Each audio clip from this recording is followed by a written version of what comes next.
Hello guys, we want to start our fourth lecture. So in this lecture, I want to talk about gamma function, and then we want to see how we can use this function to find Laplace transform of some other functions. So first of all, we have to see what definition of gamma function is. So gamma function can be defined as, so I show it by gamma is a Greek letter. Gamma function is equal to the integral from 0 to infinity t to the power of alpha minus 1 times e to the power of minus t dt, and this one is valid for alpha greater than 0. This function has some properties, so you can prove all the properties, but I'm not focusing on the proving the properties, so I just want to see the application of these properties. So we have the properties of gamma function. The first property that we have here is gamma function of alpha plus 1 is equal to alpha times gamma function of alpha. The second property says gamma function of 1 is equal to 1. So you can easily plug 1 here in this integral, alpha equal to 1, and you can end up with 1. So gamma function of half is equal to root pi. And Laplace transform of t to the power of alpha, it's equal to gamma function of alpha plus 1 divided by s to the power of alpha plus 1, and it's valid for alpha greater than minus 1. So in the past, you remember that when we wanted to find Laplace transform of t to the power of n, we used this equation. So we said it's equal to n factorial divided by s to the power of n plus 1. So here we said Laplace transform of t to the power of n is this equation. But now, based on gamma function property, we say Laplace transform of t to the power of alpha is equal to gamma alpha plus 1 divided by s to the power of alpha plus 1. So what's the difference between these two? So in fact, these two functions are exactly the same, but we have two different formulas for finding Laplace transform. In this equation, when we have t to the power of n, we assume that n is positive integer number. So it's 1, it can be 1 or 2 or 3 or so on. But in this case, alpha can be any number greater than minus 1. So it can be fraction or it can be integer. So alpha can be fraction or integer.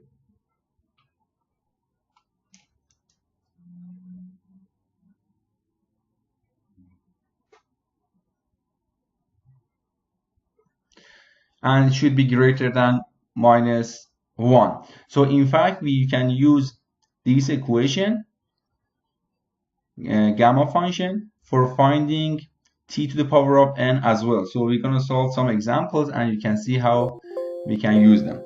For example,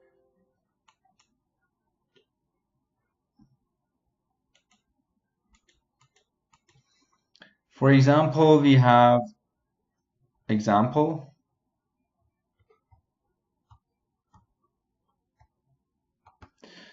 I want to find Laplace transform of t to the power of 2. So I can use the first equation that we found. So it's n factorial. Here n is equal to 2. So we have n factorial. So it's 2 factorial divided by s to the power of n plus 1. So it's 2 plus 1. So it's equal to 2 over s cubed. If I want to find Laplace transform of t squared using gamma function, so in this case alpha is equal to 2, so we have gamma function of 2 plus 1, alpha plus 1, divided by s to the power of alpha plus 1. It's equal to. Based on property of gamma function, so here we can see this property. So we said alpha gamma function alpha plus 1 is equal to alpha times gamma function alpha. As a result, gamma function of 2 plus 1 is equal to 2 times gamma function of 2 divided by s to the power of 3. So we don't know what a gamma function of 2. As a result, I can write it like this: 2 gamma function of 1 plus 1, because I want to use property of gamma function to the power divided by s to the power of 3. So again, I use property of gamma function. You can see here. So in this case, alpha is equal to 1. So it's equal to alpha 1 times gamma function of alpha. As a result, here we have 2 times 1 times gamma function of 1 divided by s cube. So here you can see gamma function of 1 is 1. It's 1 here.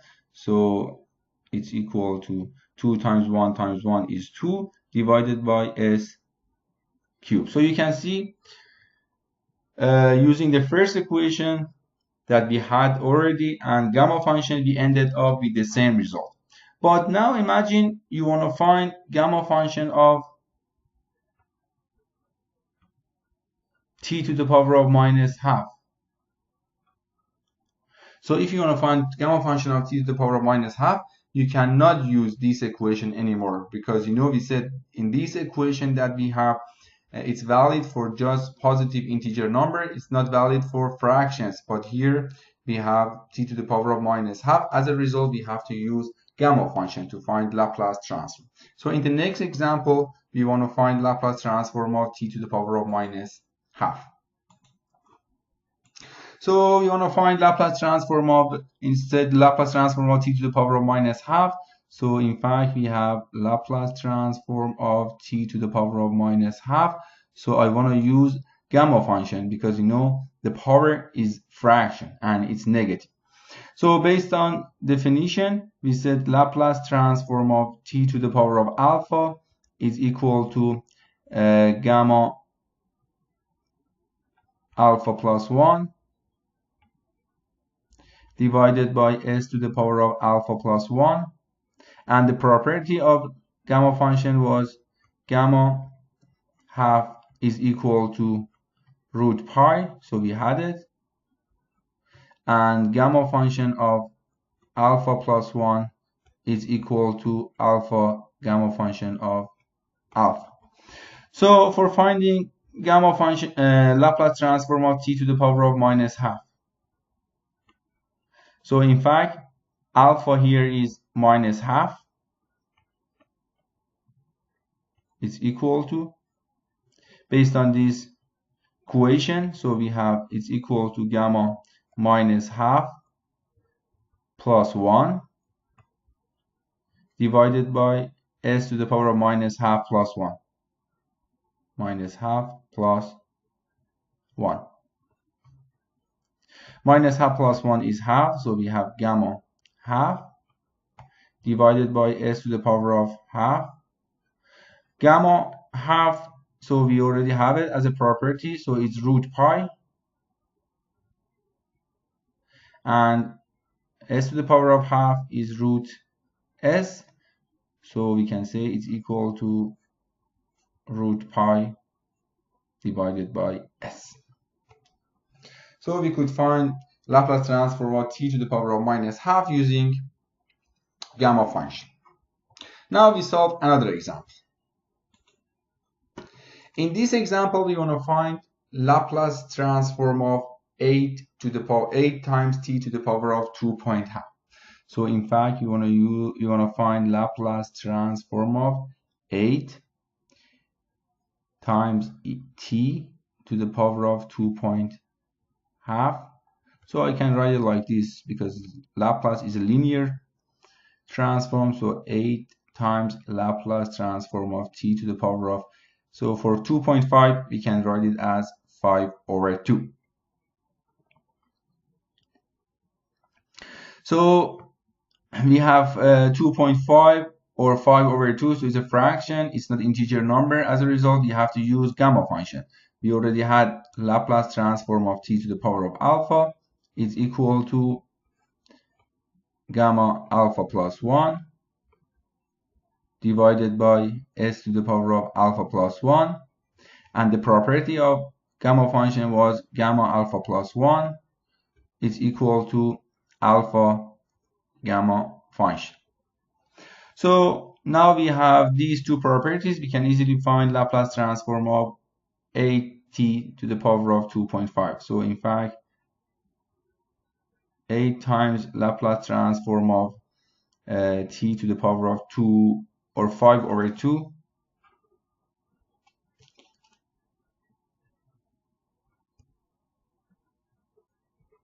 it's equal. So in this case, alpha is equal to 5/2. It's equal to gamma function of, based on this equation, alpha plus 1. So it's 5/2 plus 1 divided by s to the power of 5/2 plus 1. It's equal to, based on this property, so alpha gamma 5/2 plus 1 is equal to 5/2 times gamma function of 5/2 divided by s to the power of 7/2. So still we don't know the magnitude of gamma 5/2. As a result, I write it like this. Oh, here I forgot to include 1/8 here because we have 8, and here we have 8. So it's equal to 8 times 5/2. So gamma function of 5/2, I can write it as gamma function of 3/2 plus 1 divided by s to the power of 7/2. Based on the property that we have, so it's equal to 8 times 5/2. So gamma function of 3/2 plus 1 is 3/2 times gamma function of 3/2 divided by s to the power of 7/2. So still I don't know what gamma function of 3/2 is. As a result, I write it like this. So it's 8 times 5/2 times 3/2. So gamma function of 3/2 is equal to half plus 1 divided by s to the power of 7/2. Again, I use this property. So we have it's equal to 8 times 5/2 times 3/2, and gamma function of half plus 1 is equal to half gamma function of half divided by s to the power of 7/2. It's equal to.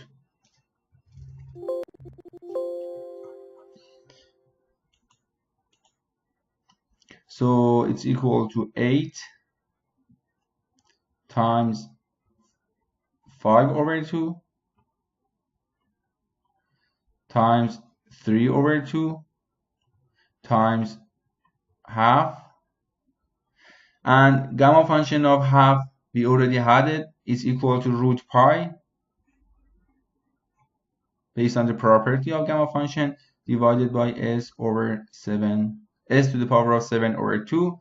So 2 times 2 times 2 is 8. So I can cancel these 3 with this guy. So it's gonna be 15 root pi over s to the power of 7 over 2. So we could find Laplace transform of this function using gamma function property.